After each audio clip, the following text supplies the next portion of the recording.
મિત્રો આજે આપણા લોહ પુરુષ સરદાર વલ્લભભાઈ પટેલની 150મી જન્મ જયંતિ નિમિત્તે 150 રૂપિયાનો સ્મારક સિક્કો જાહેર કરવામાં આવ્યો અને આ ન્યૂઝ વાંચીને ઘણા મિત્રોને થયું હશે કે આ સિક્કાઓ ક્યાં બને છે, એને કઈ રીતે મેળવવા, કોણ જાહેર કરે છે, આ તમામ માહિતી આપણે આ વિડીયોમાં મેળવવાના છીએ. તો ભારતની રિઝર્વ બેંક ઓફ ઇન્ડિયા અને ભારતના નાણાં મંત્રાલય હેઠળની security printing and minting corporation of India limited SPMCIL દ્વારા ભારતની આવા ખાસ પ્રસંગો નિમિત્તે આવા સ્મારક સિક્કાઓ જાહેર કરવામાં આવતા હોય છે.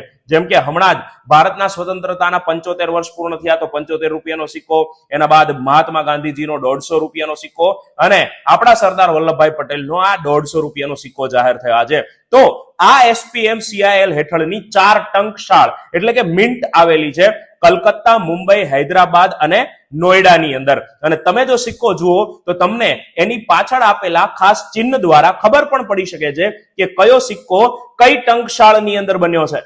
જો સિક્કાની પાછળની બાજુએ ડાયમંડ જેવો શેપ હોય તો એ મુંબઈમાં, સ્ટાર શેપ હોય તો એ હૈદરાબાદમાં અને પોઈન્ટ એટલે કે બિંદુ જેવો શેપ હોય તો એ નોઈડાની ટંકશાળમાં બનેલો હોય છે. અને જો કોઈ પણ ચિહ્ન હોતું નથી તો એ કલકત્તામાં બનેલો હોય છે. સરદાર વલ્લભભાઈ પટેલના 150 રૂપિયાનો સ્મારક સિક્કો મુંબઈની ટંકશાળમાં બનેલો છે અને આ સિક્કાઓ છે એના મૂલ્ય જેટલા ખરીદી માટે તમે વાપરી શકો છો. એટલે એ ભારત સરકારના લીગલ ટેન્ડરમાં આવે છે સિક્કા અધિનિયમ 2011 ની કલમ 6 અંતર્ગત. પણ આ સિક્કાઓ પ્રીમિયમ ઉપર વેચાય છે એટલે કે એમને જ્યારે ગવર્મેન્ટની આ વેબસાઇટ છે ટંકશાળની એના ઉપરથી તમે ખરીદો છો ત્યારે જ એને પ્રીમિયમ ભાવ ઉપર હોય છે.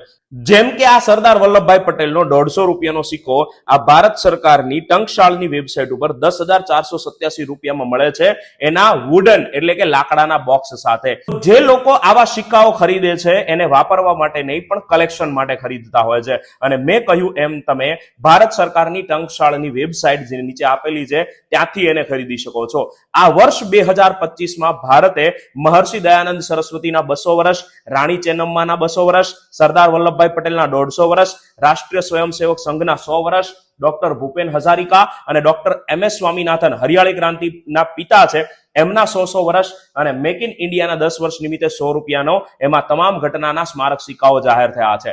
ભારતમાં 1964માં આપણા પ્રથમ વડાપ્રધાન જવાહરલાલ નહેરુના મૃત્યુ થવા ઉપર સૌ પ્રથમ આવો સ્મારક સિક્કો 50 પૈસા અને 1 રૂપિયાના સિક્કા ઉપર જાહેર કરવામાં આવ્યો હતો. તો હવે તમે મને કોમેન્ટમાં એક જવાબ આપો કે RBI નું મોનેટરી મ્યુઝિયમ કે જ્યાં તમને આવા સિક્કાઓ અને નોટ જોવા મળે છે એ ક્યાં આવેલું છે.